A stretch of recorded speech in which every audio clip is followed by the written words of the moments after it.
Major problems do come when the person is not aware, how they have to start the business. We have helped out thousands of investors who have settled up in Canada. Any investor, Hashneen, who wants to be part of Canadian economy by setting up a business, Trust Lounge is providing them, where a full-scale business model, which is so interesting that they don't have to worry about even if they are from outside industry, not into the saloon or spa industry. It's again depends, Hashneen, that how you set up your business proposal. Hi, Kamalpreet. Good afternoon. How have you been today? Excellent. That was a pleasure, coming up on the show. Before starting with this show, I had so many things upon my mind. I was just personally also wanted to sit with you and have a detailed conversation about it. There are so many of Punjabis moving to Canada. We have a mini Punjab established over there, but now in the recent days that we've seen that there's a reverse immigration trend that is happening, and I think there are various reasons for the same. And the foremost being that people are not able to settle in the way that they have expected, and not just talking about students over there, but especially about people who want to wish to invest into businesses. I think they're going through a major shock period because no matter what they do, they're just suffering from losses in some way or the other. So, what is your perspective on the same? That's Hashneen, absolutely. That's actually what's happening in Canada. It does not just apply to when you just go to Canada and try to start down your business. The major problems do come when the person is not aware, how they have to start the business, then which kind of business they want to go, because it's a new country for them. Anyone who is just moving from one city to other, that becomes a challenge. But this kind of a business acquisition, which involves a lot of financials, a lot of emotional things, and then if the person is not prepared, he is not done his business proposals and research appropriately, then these challenges do come. So you're absolutely right. This has happened in the past, that where a lot of people have failed in Canada, and then they have come back by losing the money. So that's where we highlight to any business investors or aspirants, who want to be in Canada, they need to make sure that they should have on board right kind of organizations which help them from scratch, developing the business proposals, finding them the right kind of businesses, so that they can have the desired goals for what purposes they're moving to Canada. Right. So you're speaking about the organizations, and I see that you yourself you're involved in Corpwell Capital. Yeah. So could you just let us know more about the same? Yeah. So this organization we established in year 2014, and where we started up the services for business consulting. And I, being a business consultant, has been very much involved into helping people, where we have helped out thousands of investors who have settled up in Canada. The primary focus where we are involved is we need to draw a full plan for what investors wants to be in there. Everybody has its own motive, no doubt. The primary aspect of there is that they want to make some profits and money, which in Canada the economy supports it. Along with that, they have another things to see how the business can grow. So we get multiple different clients. So we hold the hand from stage one, where we help them to draw a full plan, which area they should go into, which area of business they want to go into, and then appropriately bridge out right kind of a prospect which absolutely fit their thought, what they want to.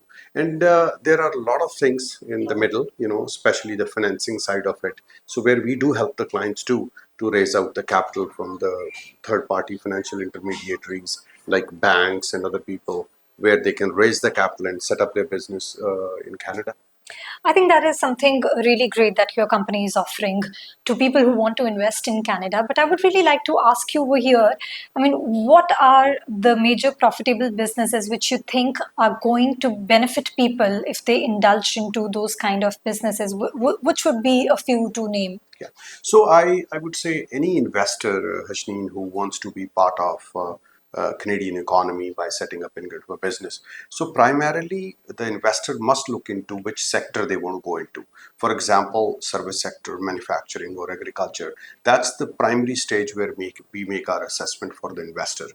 So when we determine that this person is going to go into this sector, and then we start referring him that what kind of business he should get into that sector. So, for example, if we talk about service sector, which is the largest sector in Canada, and we are in Trust Lounge, and this is one of the service sector businesses. So we ask him many questions in reference to the kind of his active participation in the business or non-active participation in the business.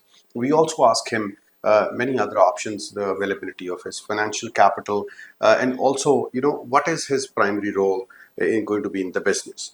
Sometimes it's people who are not active, they just want to be getting into the passive investments. Then we have a real estate options for them.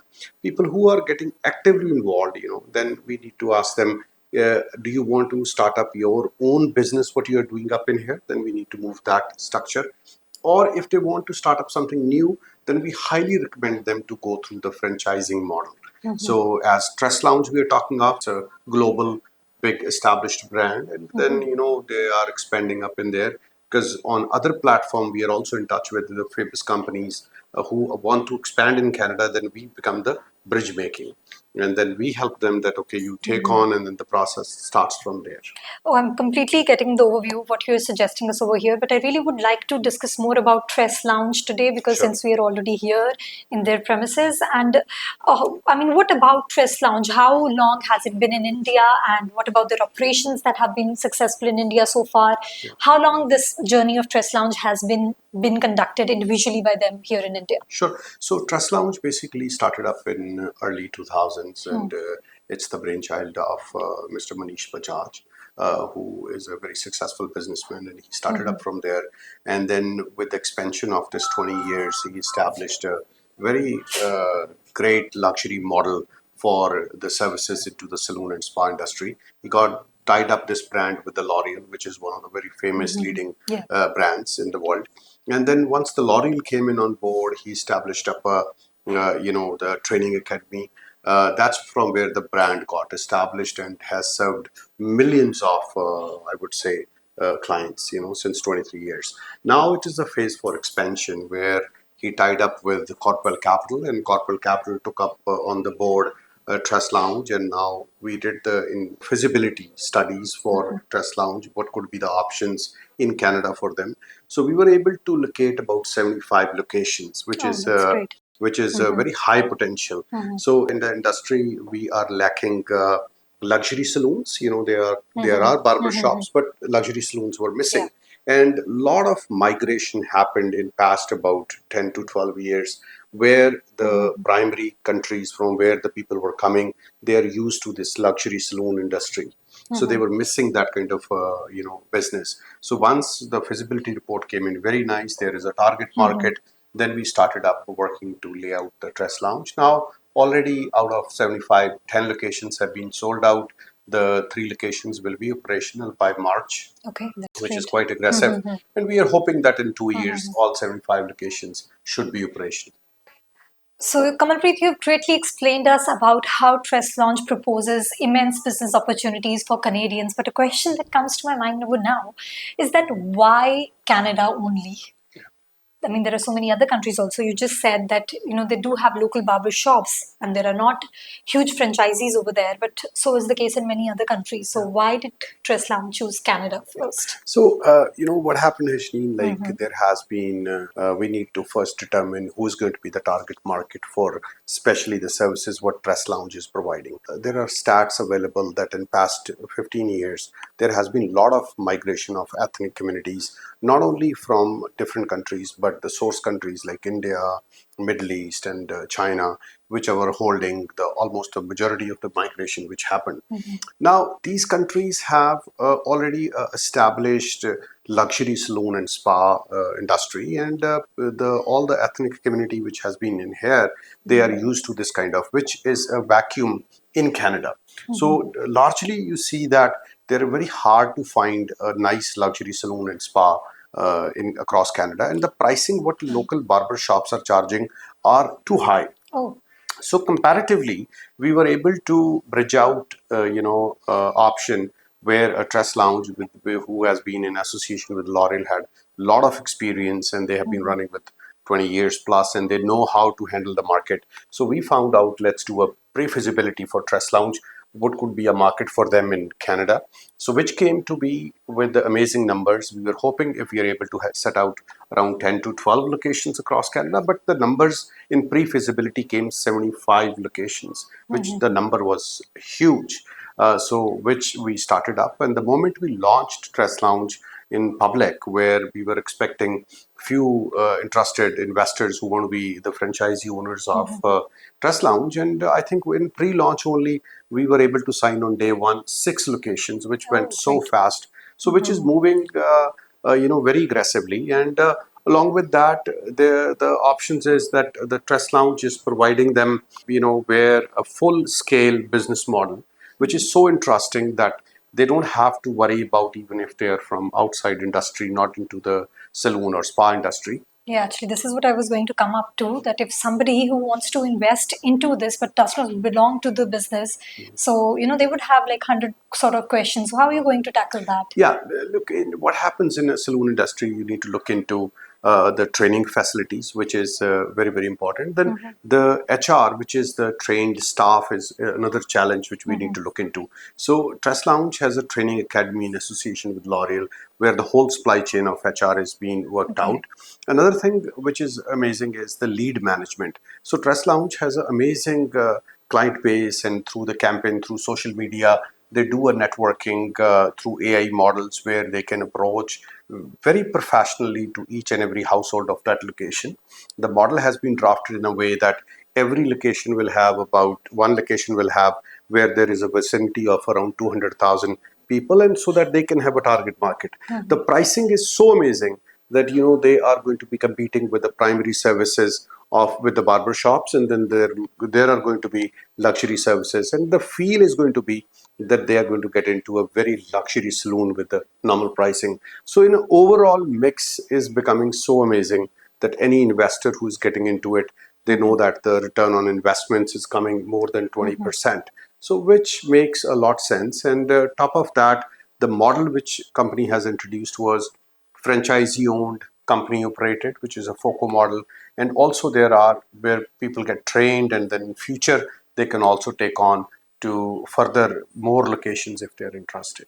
That completely makes sense when we're trying to understand the training part of it.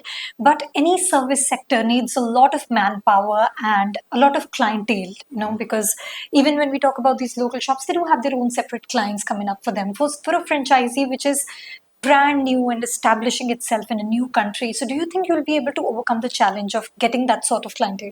Oh yes, why not? It's again depends, Hashneen, that how you set up your business proposal. The business proposal for Tress Lounge is to target out any and everybody in the vicinity of 200,000 people. So when we do our research, we need to find out that every household, how much money they spend out on monthly basis on the services of a saloon and spa industry. So you'll be shocked to hear, on an average, if we talk about a class city, which is like Surrey or Brampton or Mississauga, on an average, each household is spending almost about $300 to $1,200. The people who are living up in there, so which comes up with that's a great number to work on. If the Tress Lounge is able to secure, almost about 500 to 800 clients in a year with the good numbers, the revenues are going to be very, very different. Now, to support this, HR is very, very important. The training facilities, the backup, so that the failovers are handled carefully and professionally. So that has been taken care by Tress Lounge very, very professionally.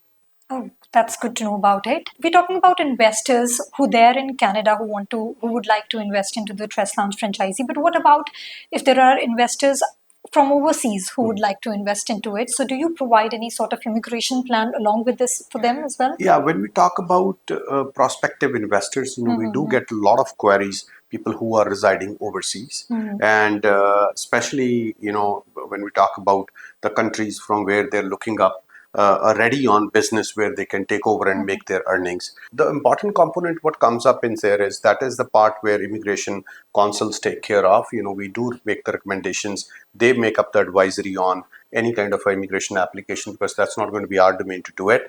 But the first step, if somebody is interested to acquire a Tress Lounge franchisee from overseas in Canada, the first step is that we refer his application to Immigration Council. They review it, they assess it, does this person hold the credentials? If he allows it, they don't have to, make the investment first. They can first file the application for the work authorization and PR, and then once it is approved, then they come up and implement that business. But yes, this is a golden opportunity for people who are overseas.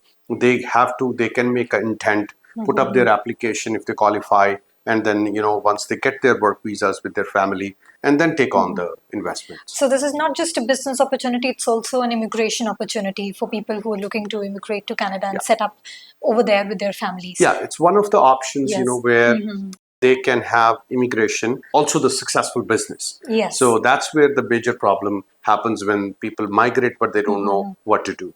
Right, right.